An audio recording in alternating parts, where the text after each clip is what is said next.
Eh, PKI ini dalang tunggal atau enggak di peristiwa 30 September 65 itu dalang tunggal atau enggak? Karena kalau dalam kacamata sejarah, di ruang-ruang sejarah kita mengkaji dan menganalisis objektif mungkin berdasarkan data yang ada kan.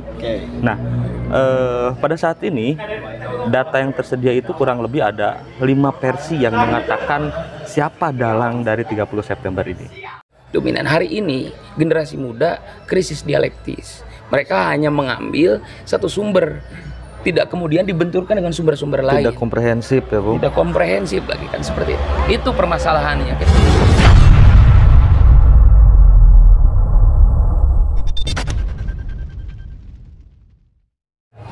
Bismillahirrahmanirrahim. Assalamualaikum warahmatullahi wabarakatuh. Hamdan syukranillah, amma ba'd. Salam sejahtera untuk kita semua. Semoga kita tetap berada di jalur yang diinginkan oleh Allah dan diridhoi oleh Allah Subhanahu wa taala.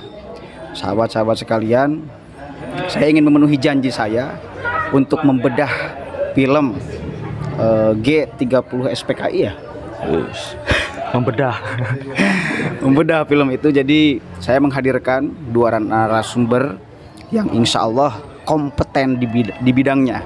Karena orang yang bukan lahir dari rahim sejarah ngomongin tentang PKI tentunya agak bisa diragukan. Dan hari ini orang ya banyak yang sok tahu tentang PKI gitu loh, tentang PKI. Apalagi hari ini banyak sekali ataupun isu PKI mulai digulirkan hari ini banyak sekali. Kemudian yang menarasikan di media sosial tentang kehadiran PKI, kebangkitan PKI itu. Nah, saya mau memperkenalkan dulu. Yang pertama ada di sebelah paling kanan, yang paling ganteng itu namanya Kang Dewa atau Gus Dewa. Gus. Aduh, belum makom, ya ampun. Beliau lulusan sejarah UI ya, Kang? UPI. UPI. Beliau lulusan sejarah UPI S2. S1 S2. S1 S2. Insya Allah teruji bab kesejarahannya. Kemudian di pinggirnya lagi ada sahabat atau Kang Mio, Kang Fahmi Guna Priyono. Lengkap bisa. Beliau suka hadir biasa di Manusia Plural untuk memberikan pemikirannya, pandangannya tentang segala apa yang hadir di Republik ini. Nah, beliau pun cukup kemudian menyukai tentang sejarah, sehingga banyak sekali kita diskusi tentang kesejarahan dengan Kang Mio ini. Maka saya hadirkan pula. Nah, sebelumnya Kang, langsung aja Kang ya. Ini penonton Manusia Plural, saya pernah berjanji untuk membedah film itu karena banyak sekali tanggal 30 September ini ada yang mau gerakan, katakanlah ya, nonton bareng.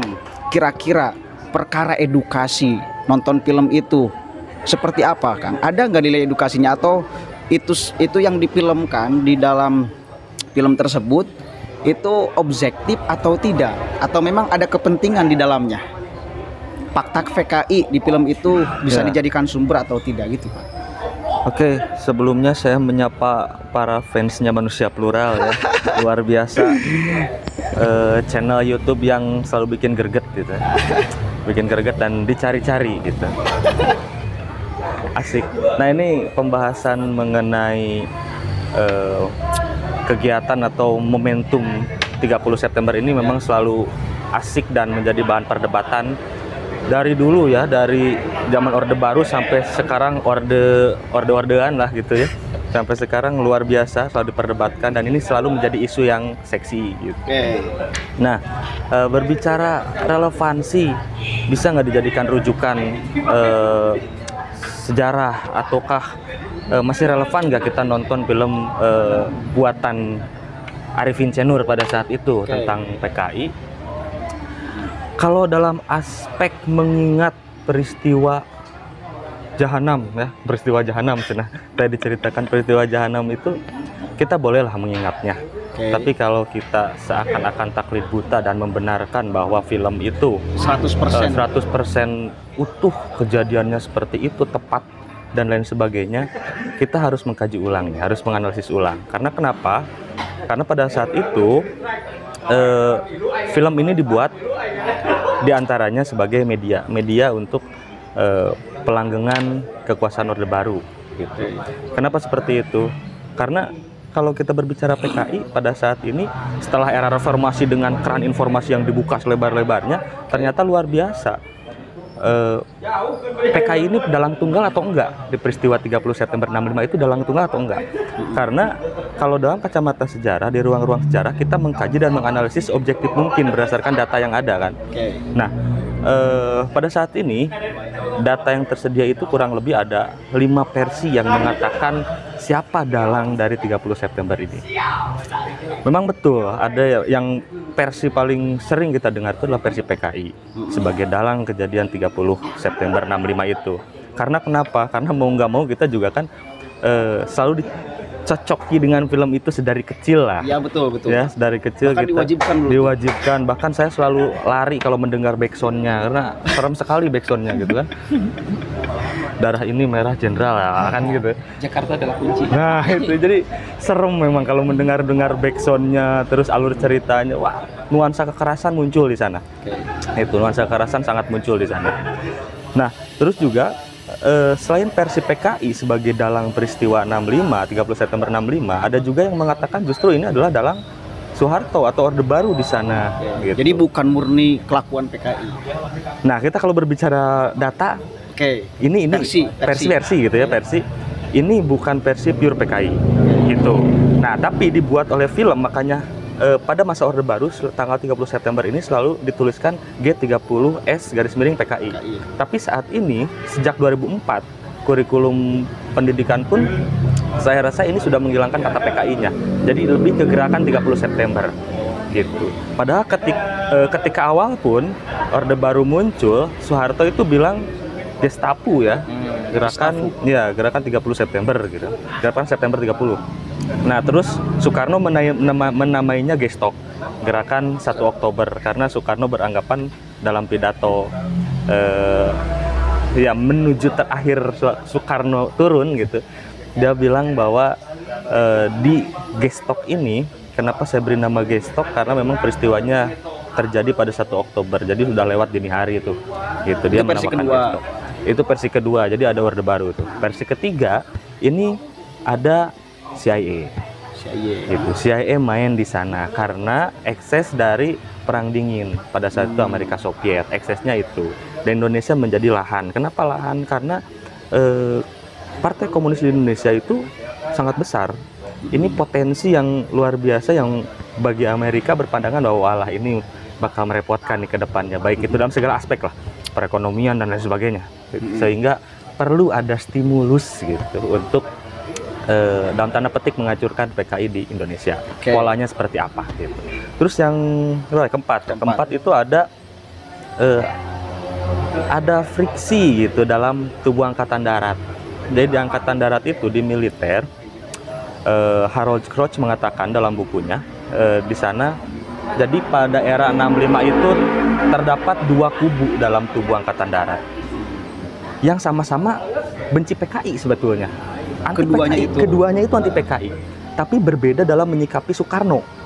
Yang satu faksi tengah itu diinisiasi atau komandonya itu Ahmad Yani, yang notabene dekat dengan Soekarno. Bahkan Soekarno pernah berbincang bahwa the next presiden setelah saya nanti Ahmad Yani gitu. Yang banyak menimbulkan polemik di sana. Nah, terus yang kedua, faksi sayap kanan. Sayap kanan ini yang diinisiasi atau digawangi oleh Hana Sution.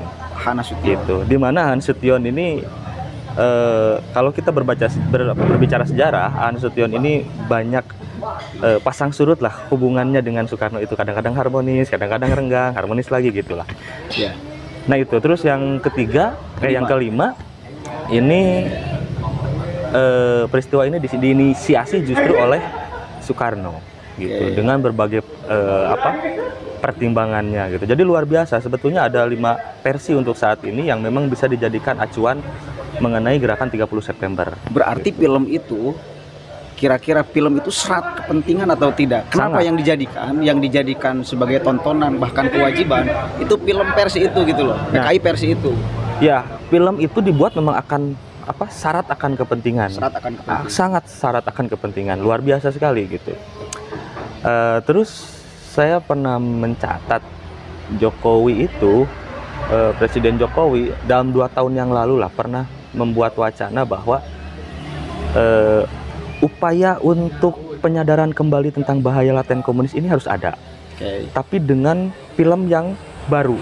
Maksudnya tidak menggunakan film yang sebelumnya, era Orde Baru Arifin C. Nur gitu, tapi membuat film baru yang tanpa menghilangkan dasar sejarahnya, dengan pemikiran atau pola-pola yang bisa diterima oleh milenial gitu.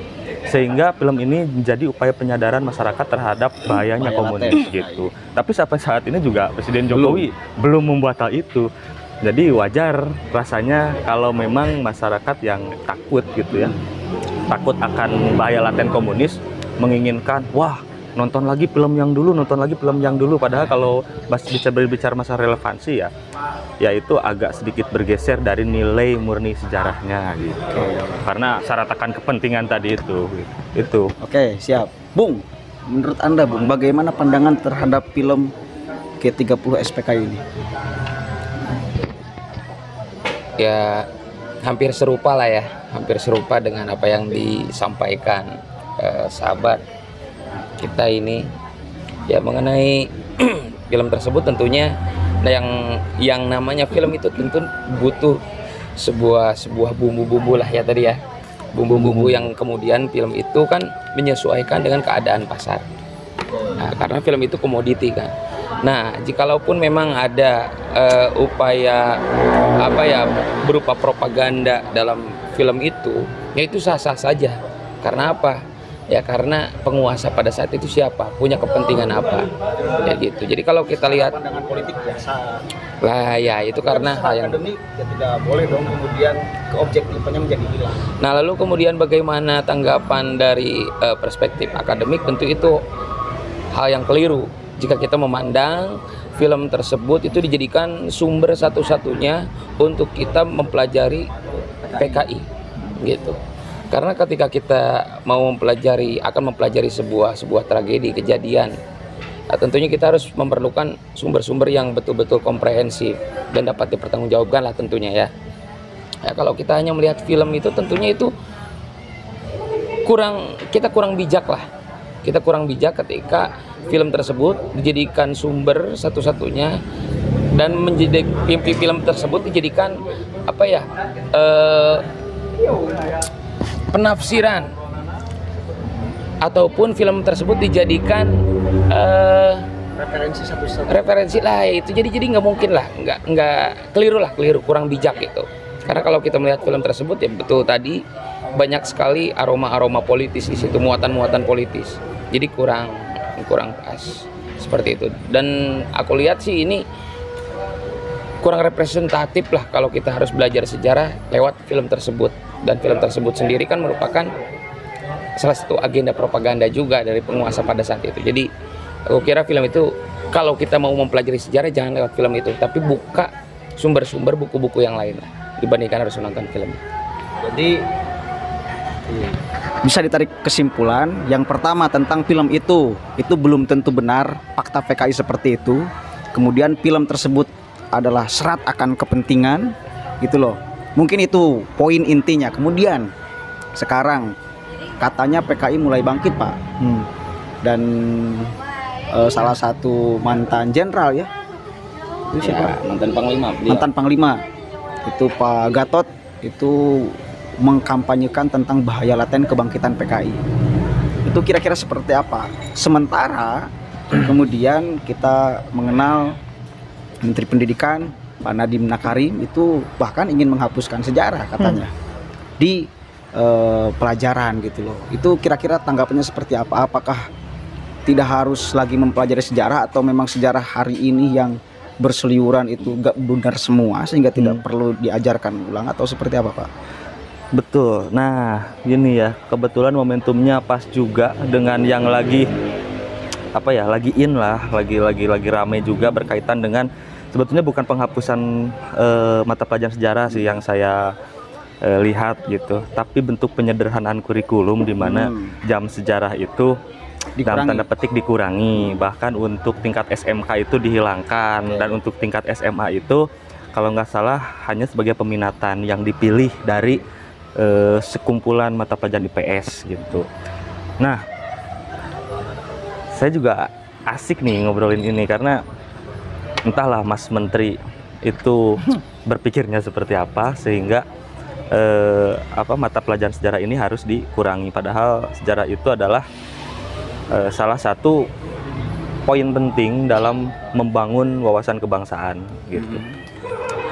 Nah, menyikapi tadi juga pendapat Bapak Gatot ya, Bapak Gatot terkait bahaya laten komunis, saya sepakat lah tentang bahaya laten komunis, karena komunis itu sudah jelas dan nyata dilarang kan. Gitu. Nah, tinggal kita menyikapinya seperti apa gitu. Jangan sampai kita latah, jangan sampai kita jadi ini komunis, tapi mana buktinya gitu. Jadi so paling melawan komunis, anti komunis, tapi kita nggak tahu komunis itu apa. Terus komunis itu yang mana? Yang gitu. jadi persoalan sekarang seolah-olah komunis itu ada gitu. Nah, Dan yang mana? Kalau si mana? persoalannya kan itu. Jadi, oke, kita bahaya laten kan komunis kan. Betul. Tentang kemudian ada sejarah yang cukup kelam tentang komunis itu. Namun kemudian kan hari ini ketika dibangkitkan dan dimunculkan seolah-olah memang ada sekrennya, ada orang-orangnya kan gitu seolah-olah. Nah, saya akan berbicara masalah posisi komunis di Indonesia itu secara terorganisir ataupun secara organisasi itu nggak ada. Udah jelas-jelas terlarang lah ya. Luar biasa negara kita melarang ideologi komunis. Komunis itu sudah dihilangkan dari Indonesia walaupun embrio atau latennya katanya ada gitu. Nah, jangan sampai kita kalah kasudon gitu ya. Lihat ini komunis tapi nggak ada, jangan seperti itulah. Jadi menyikapi komunis jangan terlalu reaksioner gitu. Adakah itu serat kepentingan juga Pak Gatot? Bisa jadi isu komunis. bisa jadi karena seksi ya, apalagi momentumnya 30 September ini momentum yang selalu dikaitkan dengan komunis. Kalau memang ini saat kepentingan, mungkin ya ini saatnya Pak Gatot sebagai orang yang anti komunis untuk unjuk gigi gitu, tampil gitu. It's okay lah, kalau bagi saya nggak jadi masalah. Tapi yang jadi masalah itu justru pola edukasi yang diberikan ke masyarakat gitu.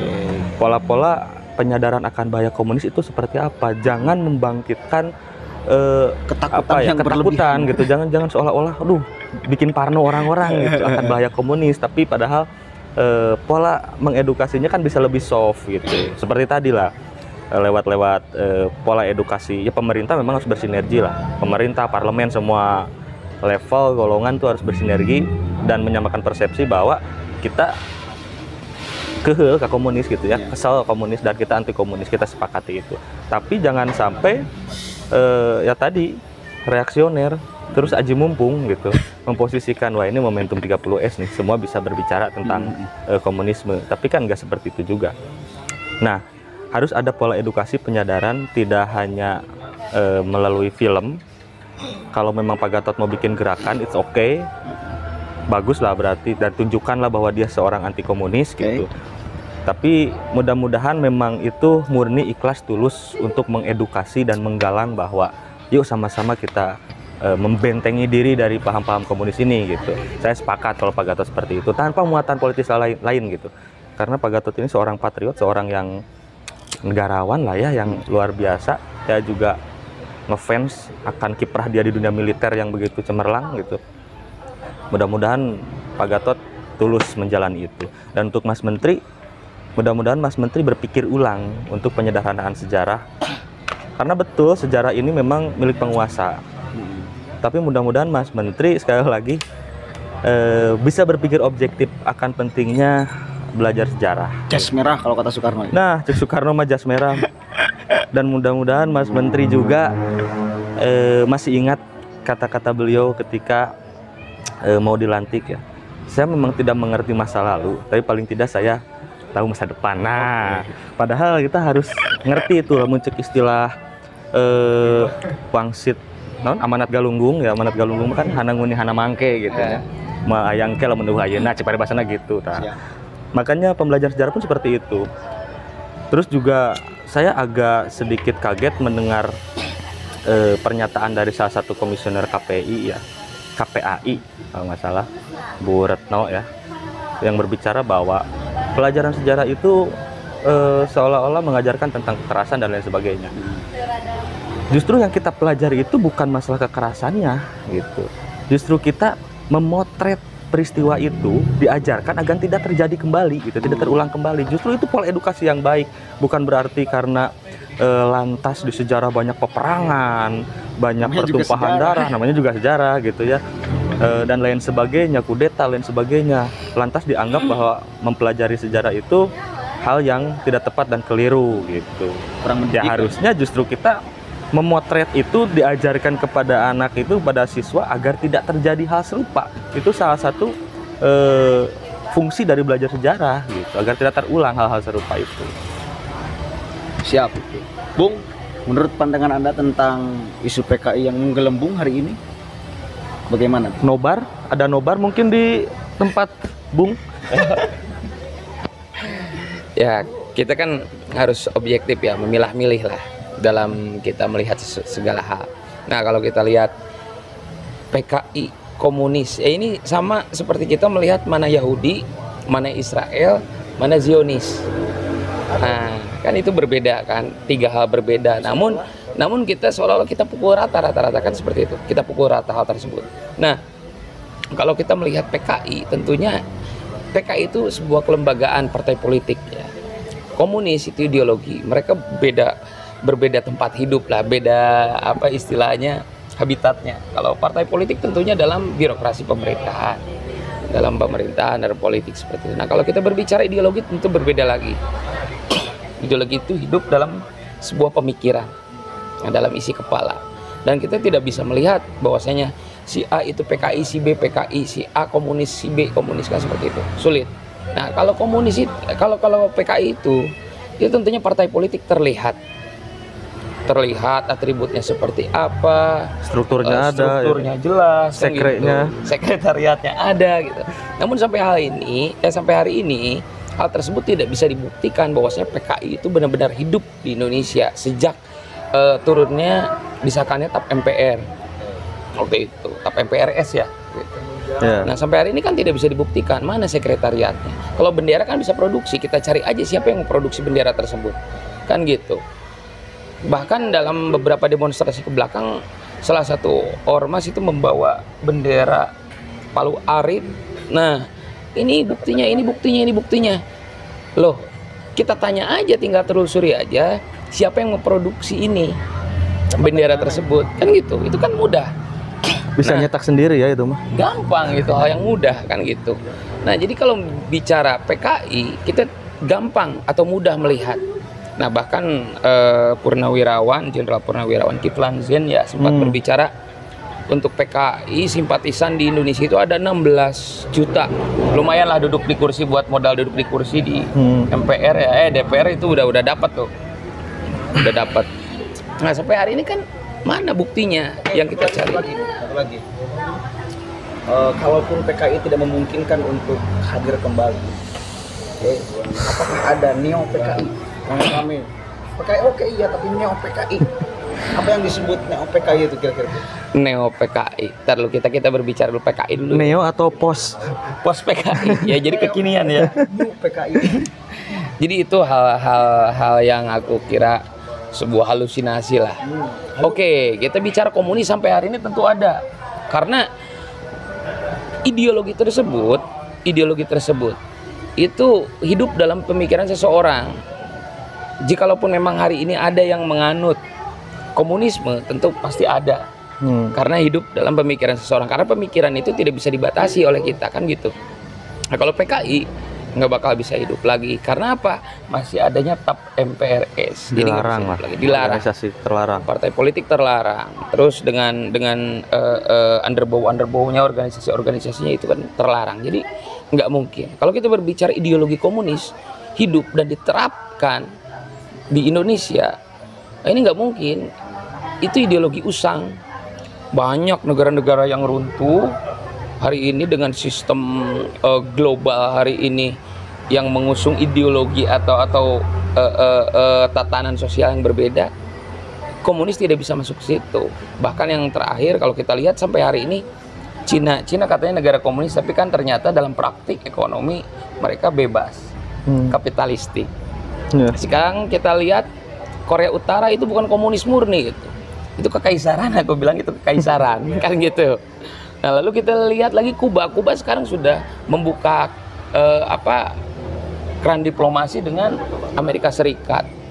selepas meninggalnya Castro pada saat itu ya, itu sudah dibuka karena diplomasi dengan Amerika Serikat. Jadi aku kira hari ini nggak mungkin lah. Terakhir pesan kepada anak-anak atau siapapun yang nonton ini, kepada orang yang akan nonton film G30 SPKI, apa yang akan dipesankan atau bagaimana sejarah PKI? Jadi pesan singkat lah kepada siapapun itu yang akan. Pesan ya, untuk pesan semoga yang nonton bareng itu bisa objektif dalam menilai sebuah peristiwa. Kalaupun memang peristiwa malam jahanam itu, katakanlah peristiwa G30 SPKI itu seperti yang dipotret dalam film, mudah-mudahan itu hanya menjadi catatan kelam yang tidak akan terjadi di masa yang akan datang. Dan untuk belajar sejarah, apalagi konteksnya sumber sejarah, saya rasa untuk menggunakan film buatan Arifin C. Nur itu kurang lagi relevan untuk saat ini. Jadi bisa menggunakan data-data yang faktual, menggunakan data-data yang sudah diungkapkan tadi, versi-versi terbaru setelah reformasi semuanya muncul, dari mulai CIA yang ikut terlibat, dari mulai Angkatan Darat dan lain sebagainya. Kita bisa mengakses itu semua sebetulnya. Tinggal kita mau apa enggaknya, mau nggak kita open minded gitu. Jangan membenci PKI tapi tidak tahu. Jangan tidak tahu, justru kita harus mempelajari itu gitu. Kita harus tahu PKI itu seperti apa gitu. Kita harus tahu komunisme itu apa gitu. Makanya belajar nggak cuma melalui film itu saja. Banyak buku-buku yang bisa dipelajari, atau paling enggak ya belajar sejarah itu dipahami dengan baik gitu. Jangan seukur apa ya, jangan cuma belajar sejarah itu ecek. Nah, jangan ecek-ecekan gitu. Dan poin penting lagi, mudah-mudahan bisa diterima oleh Mas Nadiem, sejarah itu bisa dijadikan pelajaran wajib gitu di setiap segmen pendidikan gitu ya, SD, SMP, SMA itu bisa menjadi pelajaran wajib gitu. Akan seperti apa, biar apa, karena melalui sejarah itu akan menguatkan, karena kan target dari pemerintah itu gitu kan, target pemerintah itu menguatkan wawasan kebangsaan dan nilai nasionalisme. Kalau tanpa sejarah gitu, itu akan berat, bukan mustahil tapi akan berat gitu. Makanya sejarah menjadi elemen penting yang bisa dipakai di dunia pendidikan untuk mengedukasi masyarakat, apalagi adik-adik kita gitu, dan juga orang dewasa sebetulnya gitu, harus belajar itu orang sejarah. Bung, ya hampir serupa lah, hampir serupa. Wah ya, Ya, karena saya lihat kan memang hari ini generasi muda, tentunya generasi muda itu krisis dialektis secara pemikiran gitu. Mereka cenderung cenah, betul itu tadi, cenderung cenah. Mereka percenahan. Iya, jadi kalau ada Kementerian Percenahan itu bisa digunakan itu. Nah, jadi gini, kalau melihat segala sesuatu itu alangkah baiknya kita tabayun dulu. Kita melihat dulu berbagai perspektif. Lalu disitulah adanya sebuah proses dialektis. Nah, jadi nggak kaku. Kita dalam mempelajari sesuatu tidak kaku. Kita melihat ini versi ini. Nah, di situ terbentuk kerangka dialektisnya. Jelas. Jadi kita bisa menilai itu bukan satu sisi. Kita banyak sisi kita bawa, kita jadikan sumber. Lalu mana nih yang paling mendekati lah, minimal mendekati fakta. Kan seperti itu. Jadi jangan sampai kita mengambil hanya satu sumber saja, apalagi ini hanya film. Kan gitu, kadang bisa dilebih-lebihkan, kadang dikurangi kan gitu, karena prosesnya sendiri. Kalau kita membahas sedikit tentang proses terjadinya G30S atau Gestok atau G30 SPKI, Gestapo seperti itu kan, ini cukup rumit. Banyak versi yang mengatakan ini. Karena saya lihat, kalau saya lihat bedah sedikit, ini akhir atau enggak nih? Akhir enggak? Enggak apa-apa. Nah, jangan gitu. terlalu lama ya. Jadi kalau bagi dua videonya biasanya seperti itu. Nah, dalam tubuh PKI sendiri itu sebenarnya terbelah dua. Kalau yang aku lihat hasil analisis, ada kubu Aidit, ada kubu Sam Kamaruzaman. Nah, untuk Aidit sendiri itu menjabat sebagai ketua CCPKI, Central Committee ya, Central Committee. Nah, PKI itu secara kepartaian ada di bawah DN Aidit. Namun ada pula yang namanya Politbiro. Sorry. Oh betul, Biro Khusus. Nah, Biro Khusus ini punya tugas untuk masuk ke institusi-institusi pemerintahan, terutama militer. merekrut simpatisan PKI yang ada dalam tubuh militer. Pada saat itu Sam Kamaruzaman yang memegang hal tersebut. Nah, bisa dilihat siapa aja perwira-perwira tinggi TNI pada saat itu yang terlibat gitu kan dalam PKI.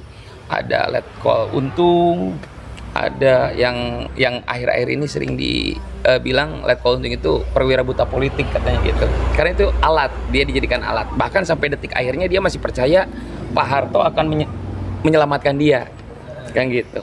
Ada juga Kolonel Latif, ada juga Maijen Suparjo, banyak sekali dan banyak lagi. Nah, kalau kita lihat, kita pisahkan dulu mana PKI, mana G30 SPKI.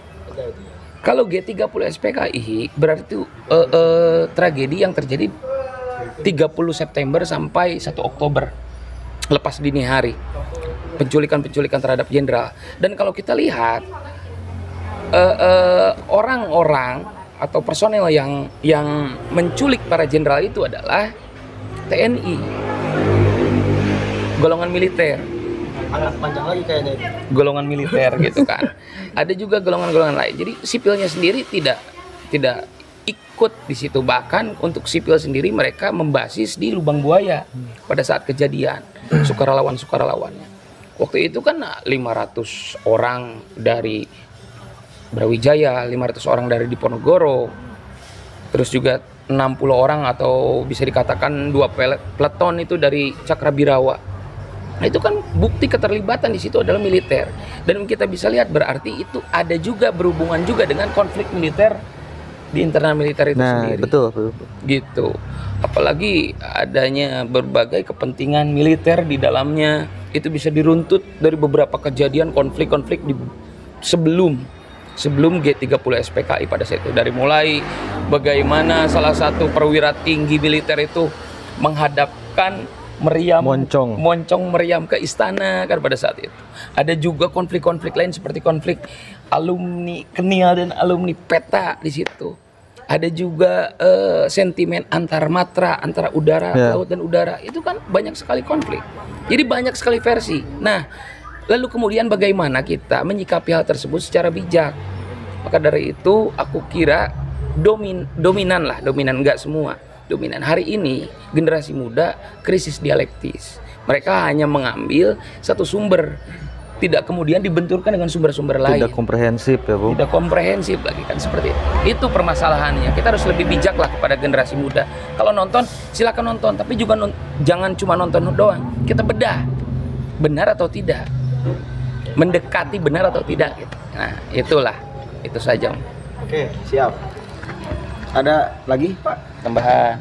Ya, intinya senada dengan tadi, betul ada banyak sekali konflik-konflik kepentingan yang mengitari sekitar peristiwa G30S. Memang yang paling meruncing, yang nampak sekali itu ya kepentingan politik yang di dalamnya ada kekuatan militer gitu, sehingga seolah-olah ada pengkonsentrasian massa militer tuh di situ. Ada yang ke kubu A, B, C dan lain sebagainya gitu. Itu betul sekali.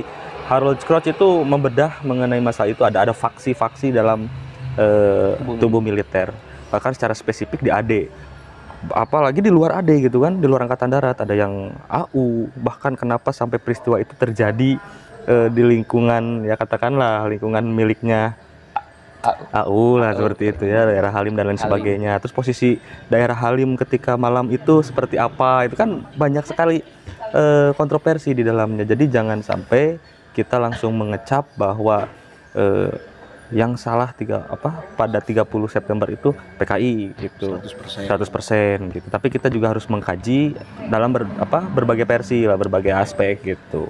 Nah, itu fungsinya belajar sejarah gitu. Makanya Mas Menteri kayaknya keterlaluan. Mas Menteri lagi ini. Ya, saya rada bukan nyeteli ya ke Mas Menteri. Tapi karena dia ini harus didengarkan ini Mas Nadiem nih. Karena Mas Menteri ini sebagai pemangku kebijakan juga ya.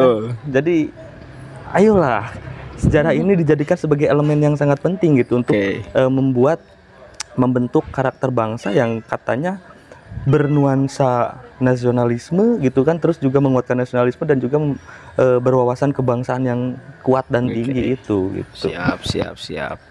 Oke, kesimpulannya selesai ini semua? Boleh.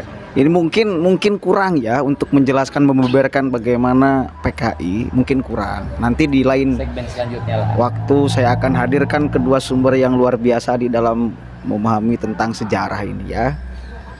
Akhir kata mungkin dari saya, jangan sembarangan mengambil sumber apalagi hanya di dalam film. Itu tadi sudah dipaparkan berbagai versi tentang PKI ini. Ada satu kaidah yang sangat menarik, man lam ya'rifi syarra waqa'a fih. Barang siapa orang yang tidak tahu kejelekan, maka dia akan tiba. Anda benci PKI, maka Anda harus kuasai sejarah tentang PKI. Dan menguasai sejarah tentang PKI bukan hanya di film. Itu catatan penting ini, bukan hanya di film G30 PKI. Oke? Mungkin itu saja yang bisa saya sampaikan, kurang lebihnya mohon maaf. Kesimpulan ambil sendiri-sendiri. Wallahul muwaffiq ila aqwamit thoriq. Wallahu a'lam bishawab. Assalamualaikum warahmatullahi wabarakatuh. Terima kasih Kang Yuk, telah hadir di Manusia Plural. Oke. Udah.